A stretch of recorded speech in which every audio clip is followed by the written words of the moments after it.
Hi, my name is Ainur. In this video I will be using only white paper to see the visual effect of using pure, calm and neutral color when it's shaped into 3D form.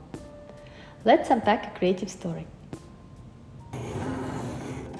In this video I will use paper templates cut on a Cricut machine and show how they are put together.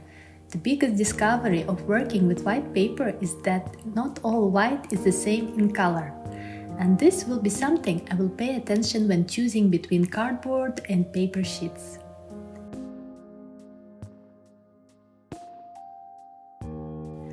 For composition of leaves and greenery, I used my templates designed to be cut in a range of green color, but this time the leaves are cut in white only. They will be arranged in a circle on a thicker frame.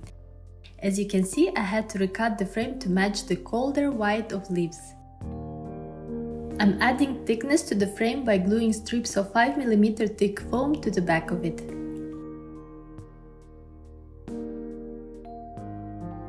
First, we lay out all our leaves in the most appealing to the eye arrangement before we start gluing.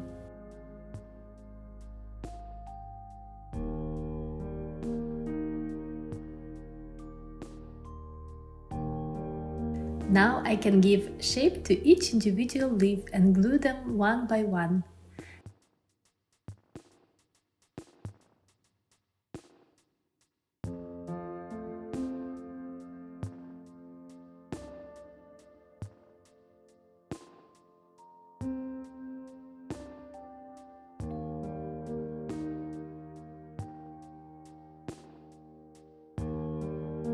And our frame is ready. I have a little cute bird to put in the middle of the frame. The space around the bird is kept empty since it's our central focus. I think the final result has nice aesthetics to it, and the leaves in white look nice too. Let's see how well goes the white with light. My white background is actually a light fixture. And now, with it being lit up, my thicker paper becomes see-through and the foam pieces are visible. I'm adding a layer under to reduce the transparency of paper. The transparency is less obvious, but it was useful to learn the importance of aesthetics of supporting materials when they are visible. Here I'm placing the composition against dark background with a thin crepe paper behind the bird. The thinner crepe paper makes it look cluttered. And here is how the gold and the white go together. Gold is a bold, heavy block of color. It pulls all the attention to it. All the smaller details in white become insignificant. In combination with white, it's best to go for smaller pieces of gold or for more refined accents of gold.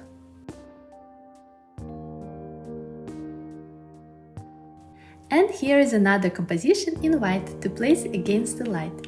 You can see the blue apples on the left, which were cut by hand. Those were my initial trials.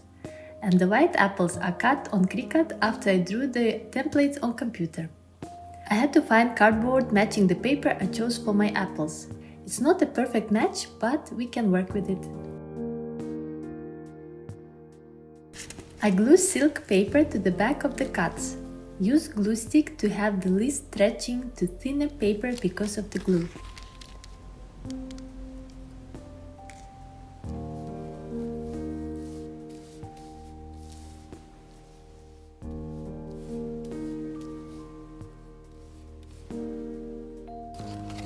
Now we can turn our cardboard with the front side up and make the half relief apples. Always do pre-shaping of paper before gluing. Here I'm using liquid glue because it has more strength than the glue stick.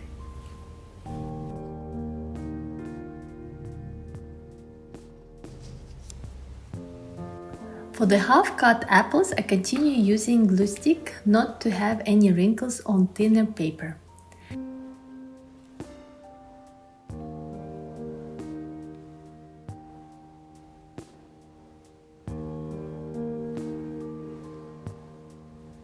And our apple composition is ready.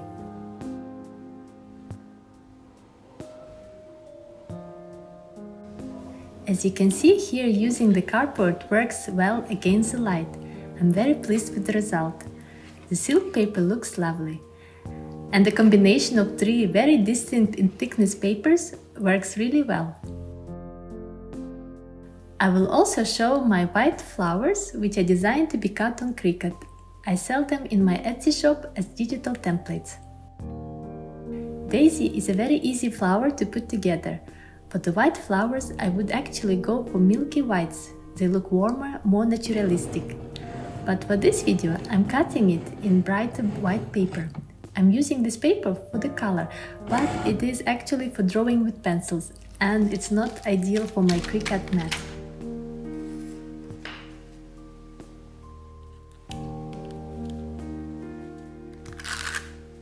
The daisy requires only to put a few layers together, but first I do pre-shaping of each part.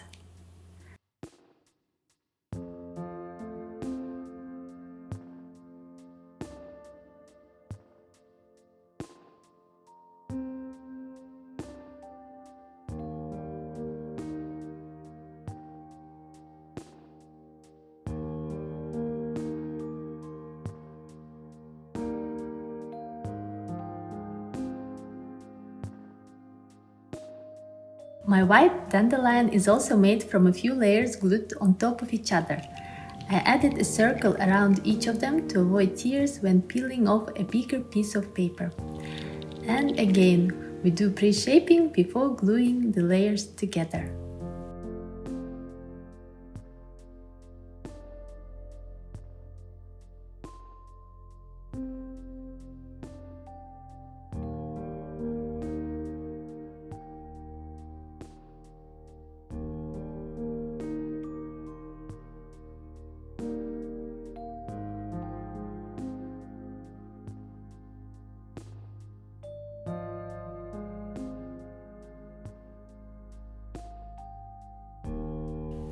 And especially for this white paper theme, I have also designed swans. If you are interested to see the swans in black paper, you can watch my other video, How to Papercraft Black Paper. I drew a selection of swans on paper and then traced the drawings in Adobe Illustrator on iPad. After that, I prepared the parts to be cut in paper on Cricut. I added details to the swans in the form of small holes.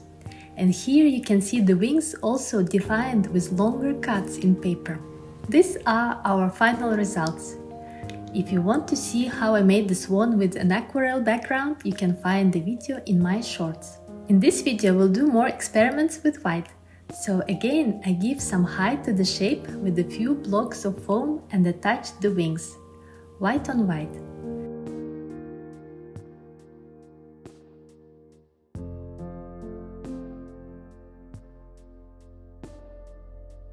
Here is another swan on white. I think it looks pristine and gentle. We could leave it as it is, but I'm adding more details and pops of color.